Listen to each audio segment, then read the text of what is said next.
औज़ुबिल्लाहि बिस्मिल्लाहिर्रहमानिर्रहीम। अल्लाह जल्ल शानहू दे नाम दे नाल अल्हम्दुलिल्लाहि रब्बिल आलमीन वलाक़िबातुल मुत्तक़ीन अस्सलातु वस्सलामु अला रसूलिल करीम। दोस्तों अस्सलाम वालेकुम। डॉक्टर नसीर कालों हाज़िर CNP न्यूज़ तो। दोस्तों अज मैं फेसबुक ते देख रहा सा, एक सिख औरत और एक सिख मर्द बैठे ने ते सिख औरत नूं कहण डई आ, कहती अपने बंदे नूं कि मैं तो हुण तो तेल सिर च नहीं लाया करना। वो परेशान हो गए, कहता क्यों सिर नूं तेल क्यों नहीं लाया करना। कहती अमरीका जिथे तेल वेखदा ना जिस इलाके च ਉਹਦੇ ਤੇ कब्जा कर ਲੈਂਦਾ ਤੇ ਉੱਤੇ फायरिंग शुरू करदा, ਉੱਤੇ ਬੰਬਾਰੀ शुरू कर ਦਿੰਦਾ। ਉਹ ਨਾ ਹੋਵੇ ਕਿਤੇ ਮੇਰੇ ਸਿਰ ਨੂੰ ਤੇਲ ਲੱਗਾ ਵੇਖ ਲੈ ਤੇ ਸਾਨੂੰ ਵੀ ਸਾਡੇ ਤੇ ਵੀ ਹਮਲਾ ਕਰ ਦੇ। ਅੱਛਾ ਉਹ ਗੱਲ ਸੁਣੀ ਤੇ ਮੈਨੂੰ ਦੇਖ ਕੇ ਵਾਕਈ ਉਹਦੀ ਗੱਲ 'ਚ ਇੱਕ ਵਜ਼ਨ ਲੱਗਿਆ कि तुसीं देखो वैनेज़ुएला के अंदर तेल बहुत ज़्यादा तेल और उत्थे उस ते सदर नूं ने उहदी बीवी नूं सदर दी नूं रात चुक्या और अपने ले जाके दे अमरीका के अंदर उत्ते परचे दे दित्ते ते उहदे खिलाफ अदालती कार्रवाई शुरू करती।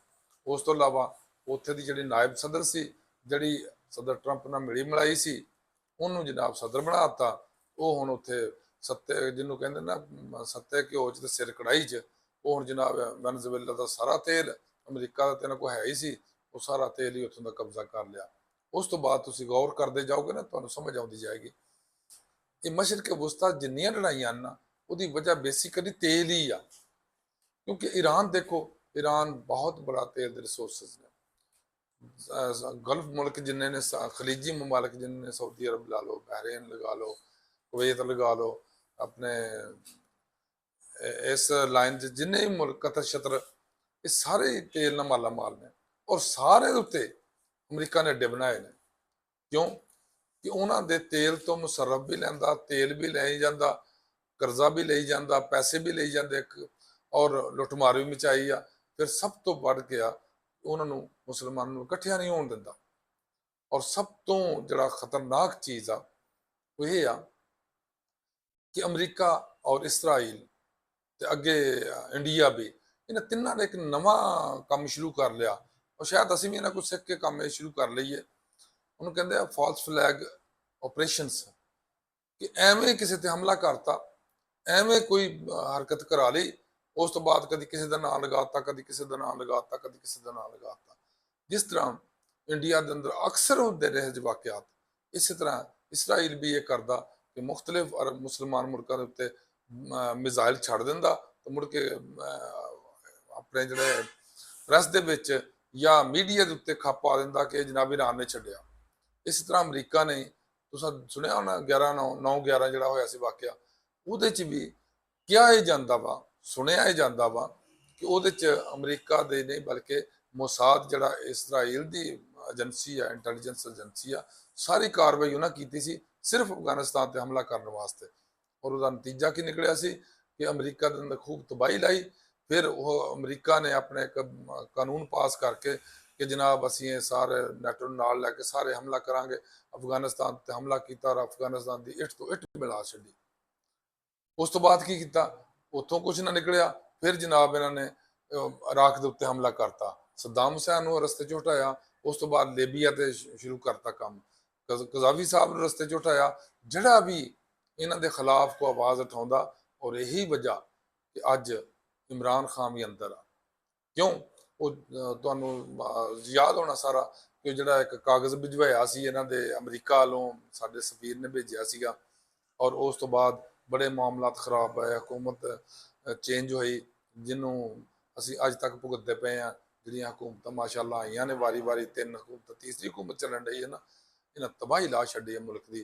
महंगाई, बेरोजगारी, तेल तेल नूं ऐं इन्हें फड़ लिया जिस तरह ना एक मतलब अल्लाह की जेब च हथ पै गया इन्हां दा। हर रोज़ कीमत वधाई जाते हैं तो पैसे कमाई जाते हैं। लोग दिन ब दिन गरीबतर तो गरीब तरीन होई जाते हैं और ये लोग एक कैटागरी जिहड़ी आ हुक्मरान तबका, ये अमीर तो अमीर तर तो अमीर तरीन होंदे जाते हैं। इन्हां दे ही सारे फैक्ट्रियां, इन्हां दे ही कारखाने, इन्हां दी ही IPPs, इन्हां दी हुकूमत, इन्हां दे ही सब कुछ। अच्छा इसराइल ने हुण कल परसों जे अपने ਇੱਕ ਫਿਰ ਇਸ ਤਰ੍ਹਾਂ ਦਾ ਹਮਲਾ ਕੀਤਾ, ਮਿਜ਼ਾਈਲ ਹਮਲਾ, ਜਿਹੜਾ ਈਰਾਨ ਦੇ ਖਾਤੇ 'ਚ ਪਾਤਾ ਕਤਰ ਦੇ ਉੱਤੇ। ਸ਼ਾਇਦ ਤੁਹਾਨੂੰ ਯਾਦ ਹੋਵੇ, ਯਾਰ ਥੋੜਾ ਜਿਹਾ ਗੌਰ ਕੀਤਾ ਕਰੋ, ਕਤਰ ਦੇ ਉੱਤੇ ਹਮਲਾ ਕੀਤਾ ਇਸਰਾਈਲ ਨੇ ਕੀਤਾ, ਫਾਲਸ ਫਲੈਗ ਹਮਲਾ ਸੀ, ਮਿਜ਼ਾਈਲ ਚਲਾਏ, ਔਰ ਬਾਅਦ 'ਚ ਕਹਿਤਾ ਜੀ ਇਹ ਸਭ ਕੁਝ ਕਰਵਾ ਰਿਹਾ ਈਰਾਨ। ਹਾਲਾਂਕਿ ਈਰਾਨ ਜੋ ਕਹਿੰਦਾ ਔਰ ਉਹ ਕਰਦਾ, ਔਰ ਜੋ ਕਰਦਾ ਉਹ ਦੱਸਦਾ ਕਿਆ ਕੀਤਾ। ਈਰਾਨ ਨੇ ਬਹਿਰੇਨ ਦੇ ਉੱਤੇ, ਕੁਵੈਤ ਦੇ ਉੱਤੇ ਹਮਲੇ ਕੀਤੇ, ਔਰ ਉਹਨੇ ਕਿਹਾ ਮੈਂ ਹਮਲੇ ਕਰ ਰਿਹਾ, ਕਿਉਂਕਿ ਜਦੋਂ ਵੀ ਅਮਰੀਕਾ ਸਾਡੇ ਉੱਤੇ ਹਮਲਾ ਕਰੇਗਾ, ਈਰਾਨ ਦੇ ਉੱਤੇ ਯਾਨੀ, ਔਰ ਉਹਦੇ ਜਵਾਬ 'ਚ ਈਰਾਨ ਜ਼ਰੂਰ ਹਮਲਾ ਕਰੇਗਾ ਔਰ ਦੱਸ ਕੇ ਕਰੇਗਾ। ਲੇਕਿਨ ਇਹ ਜਿੰਨੇ ਚੋਰੀ ਛੁਪੇ ਹਮਲੇ ਹੁੰਦੇ ਨੇ ਨਾ, ਇਹ ਸਮਝ ਲਓ ਸਾਰੇ ਫਾਲਸ ਫਲੈਗ ਆਪਰੇਸ਼ਨਸ ਨੇ, ਔਰ ਇਹ ਸਾਰੇ ਇੰਡੀਆ ਕਰਵਾ ਰਿਹਾ, ਇਸਰਾਈਲ ਕਰਵਾ ਰਿਹਾ, ਕਰਵਾਉਂਦਾ ਵਾ। ਇੰਡੀਆ ਨੇ ਵੀ ਕਈ ਜਗ੍ਹਾ ਤੇ ਇਸ ਤਰ੍ਹਾਂ ਦੀਆਂ ਹਰਕਤਾਂ ਕੀਤੀਆਂ ਨੇ। ਮਸਲ ਈਰਾਨ ਦਾ ਇੱਕ ਜਹਾਜ਼ ਡਬੋਆ ਦਿੱਤਾ ਸੀ, ਡਬਵਾ ਦਿੱਤਾ, ਡਬੋ ਨਹੀਂ ਤਾਂ ਡਬਵਾ ਦਿੱਤਾ ਸੀ ਅਮਰੀਕਾ ਕੋ, ਜਿਹੜਾ ਇੰਡੀਆ ਦੇ ਨਾਲ ਮਿਲ ਕੇ ਐਕਸਰਸਾਈਜ਼ਾਂ ਕਰਦਾ ਆ ਰਿਹਾ ਸੀ, ਮੁੜ ਕੇ ਅਮਰੀਕਾ ਨੂੰ ਅੱਗੇ ਕਰਕੇ ਤੇ ਉਹਨੂੰ ਡਬਵਾ ਦਿੱਤਾ। ਇਹ ਗੈਰ ਮੁਸਲਿਮ ਜਿਹੜੇ ਆ, ਤਾਂ ਹੀ ਤਾਂ ਅੱਲਾਹ ਤਾਲਾ ਨੇ ਫਰਮਾਇਆ ਸੀ ਇਹ ਤੁਹਾਡੇ ਦੋਸਤ ਨਹੀਂ ਹੋ ਸਕਦੇ। ਔਰ ਜਿਹੜੇ ਮੁਸਲਮਾਨ ਇਹਨਾਂ ਨੂੰ ਦੋਸਤ ਸਮਝਦੇ ਨੇ, ਉਹ ਮੁਸਲਮਾਨਾਂ ਦੇ ਦੋਸਤ ਨਹੀਂ ਹੋ ਸਕਦੇ। ਅਗਰ ਇਹਨਾਂ ਚੀਜ਼ਾਂ ਤੇ ਗੌਰ ਕੀਤਾ ਜਾਏ, ਇਹਨਾਂ ਨੂੰ ਦੇਖਿਆ ਜਾਏ, ਗਹਿਰਾਈ ਜਾ ਕੇ ਪਰਖਿਆ ਜਾਏ, ਸਮਝਿਆ ਜਾਏ, ਔਰ ਗੌਰੋ ਖੌਜ਼ ਕੀਤਾ ਜਾਏ, ਤੇ ਸਾਨੂੰ ਸਾਫ਼ ਨਜ਼ਰ ਆਉਂਦਾ ਕਿ ਜੋ ਮੇਰੇ ਅੱਲਾਹ ਤਾਲਾ ਜੱਲ ਸ਼ਾਨਹੂ ਨੇ ਔਰ ਜੋ ਮੇਰੇ ਨਬੀ सल्लल्लाहु अलैहि वसल्लम ने फरमाया सी, वो च रत्ती बराबर भी कमी नहीं हो सकती। वो बिल्कुल 100% सच आ और 100% हक आ। ਹੁਣ ਮੈਨੂੰ ਨਹੀਂ ਸਮਝ ਆਉਂਦੀ ਵੀ ਸਾਡੇ ਹੁਕਮਰਾਨ ਜਿਹੜੇ ਮੁਸਲਮਾਨਾਂ ਦੇ ਹੁਕਮਰਾਨ ਨੇ, ਇਹਨਾਂ 'ਚ ਕਿਹੜੀ ਚੀਜ਼ ਦੀ ਕਮੀ ਆ, ਇਹਨਾਂ ਦੇ ਜ਼ਿਹਨਾਂ 'ਚ ਕਿਉਂ ਇਹ ਗੱਲ ਨਹੀਂ ਬਹਿੰਦੀ ਕਿ ਇਹ ਤੁਹਾਡੇ ਦੋਸਤ ਨਹੀਂ ਹੈ, ਇਹ ਸਿਰਫ ਆਪਣੇ ਮਤਲਬ ਤੱਕ ਨੇ। ਜਦੋਂ ਮਤਲਬ ਨਿਕਲਿਆ ਤਾਂ ਤੂੰ ਕੌਣ ਤੇ ਮੈਂ ਕੌਣ। ਅੱਲਾਹ ਹਾਫਿਜ਼, ਅਸਲਾਮ ਅਲੈਕੁਮ।